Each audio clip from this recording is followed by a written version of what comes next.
إشهار تضليلي لثمن التذاكر بين الجزائر وفرنسا هو الموجود على مستوى المواقع الرسمية لشركات النقل الجوي الجزائرية الثلاث، سواء الجوية الجزائرية أو تصيل إيرلاينز وكذا إيجل أزور، حيث أن أسعارها الحقيقية على مستوى وكالاتهم معاكسة لما هو موجود على المواقع الإلكترونية. المسيرون السابقون للتسيير مسألة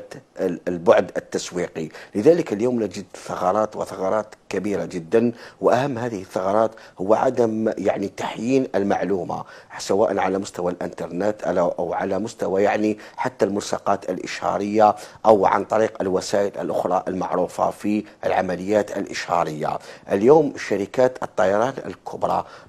أصبحت منافس حقيقي للجزائر، في وقت من شركات الطيران الجزائرية لديها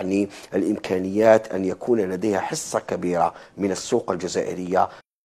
أسعار تذاكر الرحلات الجوية للشركات الجزائرية هي الأغلى مغاربيا، ورغم ذلك لا تعكس الخدمات الجيدة والالتزام بالوقت، فبمقارنة ثمن التذكرة للوجهة الأوروبية والفرنسية على وجه التحديد نجد فارقا كبيرا في الأسعار يصل إلى الضعف في الكثير من الأحيان. عجزت الحكومة عن إيجاد منافس جزائري كان بإمكان أن تفتح المجال لمستثمرين أجانب،